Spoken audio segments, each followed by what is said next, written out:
right now what I want to do is give you what I promised, which is the exclusive on I Miss You. It was the song that got you here, the song that got you interested in my music, and again, I appreciate you so much for that. Thank you. I Miss You was, if you saw the post, that was a song that came about when I was going through one of the hardest breakups of my life. At that point, it was like, here's the thing about it. It's easier to deal with somebody who's angry at you than somebody who won't talk to you. Because at least the person who's angry, you know what they're mad about. The person who won't talk to you, you're kind of left in the dark. And that was the situation with the girlfriend at the time. And I was fighting and fighting and fighting for so long to try and make something happen with this one. Like, I actually really felt from my heart like that this was something. This was going to lead somewhere. This was going to be something special. And it wasn't. And it just left me heartbroken and just fumbling and wondering what I did wrong and how all my thoughts and emotions were being misconstrued and how every step that I took seemed to just make things worse.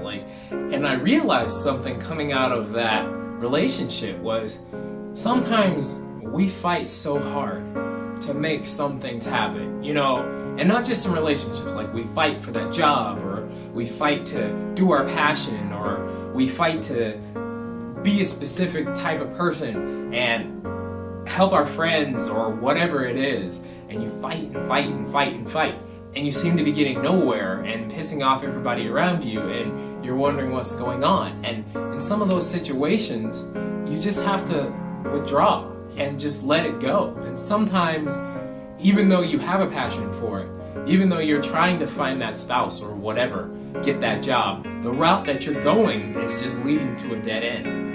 And I'm not saying give up, because I never gave up. You just realize that there's a specific way to get to where you want to go. Everybody has their own path.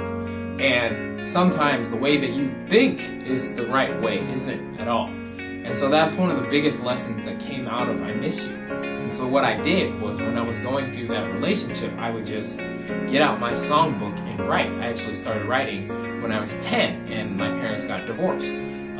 Being a guy, being a boy at the time, going through puberty, I didn't feel like my mom and my sister could relate to me on the level that I needed, and my father had just left the house, so I was kind of on my own, or at least I felt very isolated.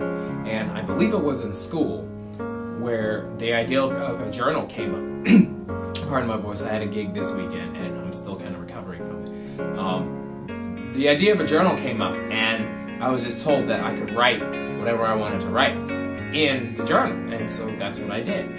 And fast forward 11 years later, I actually write books too, but that's a story for another time. Fast forward 11 years later, now the journaling has become songwriting. And so I pulled out my songbook and I just wrote down my frustration and how I was feeling and the heartbreak and all of that. And when I was done, I Miss You was the manifestation of those emotions. And so that's what it's all about.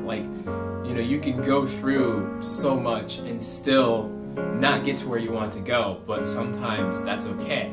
Sometimes there's a lesson there that you have to learn so that you can get to where you need to go. So that's what I Miss You was all about. Thank you guys so